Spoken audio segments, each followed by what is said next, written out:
আসসালামু আলাইকুম প্রিয় ফুটবল ফ্যান্স। দর্শক, আপনারা হয়তো জানেন কিনা জানি না, আজকে পাকুয়েতার ওয়েস্ট হ্যাম এবং আন্দ্রেস পেরেরার ফুলহ্যাম মুখোমুখি হয়েছিল ইংলিশ প্রিমিয়ার লিগে, এবং সেখানে কিন্তু দুর্দান্ত পারফরমেন্স করেছে ফুলহ্যামের আন্দ্রেস পেরেরা।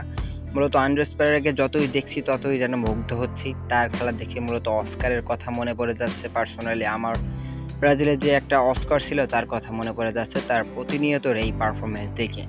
তিনি আজকে ওয়েস্ট হ্যামের বিপক্ষে জোড়া গোল করেছে, ৯ মিনিটের মাথায় একটা, ৭২ মিনিটের মাথায় একটা।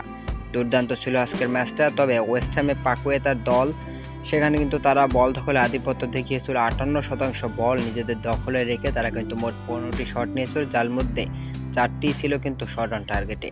কিন্তু দুর্ভাগ্যবশত তারা কিন্তু কোনো গোলের দেখা পায়নি। অপরদিকে ফুলহ্যামের আন্দ্রেস পেরেরা দুর্দান্ত পারফরমেন্স করার পাশাপাশি তার দল কিন্তু ৪২% বল নিজেদের দখলে রেখে মোট ১৮টা শট নিয়েছিল, যার মধ্যে শট অন টার্গেটে ছিল ১০টি। তো সেই কারণে মূলত তারা ২টি গোলের দেখা পেয়েছে এবং ২টি গোলই করেছেন Brazilian attacking midfielder Andreas Perera. Andres Perera যেভাবে প্রতিনিয়ত পারফরমেন্স করে চলেছে তাতে নিশ্চিতভাবেই আমরা কোপা আমেরিকায় তার জায়গাটা স্পষ্টভাবেই দেখতে পাচ্ছি।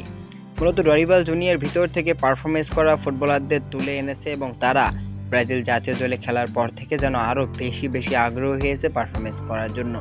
তো সেই কারণেই কিন্তু একের পর এক ফুটবলাররা দুর্দান্তভাবে পারফরমেন্স করে যাচ্ছে। আশা করি তারা সামনের ম্যাচগুলোতে দুর্দান্তভাবে পারফরমেন্স করবে। আন্দ্রেস পেরেরা দুর্দান্তভাবে পারফরমেন্স করবে। তো তারা কিন্তু এইরকমভাবে যদি প্রতিনিয়ত পারফরমেন্স করতে থাকে তাহলে কিন্তু ডরিবাল জুনিয়রের কোপা আমেরিকার ওই ২৩ সদস্যের স্কোয়াডে নিশ্চিতভাবেই জায়গা পাবেন আন্দ্রেস পেরেরা।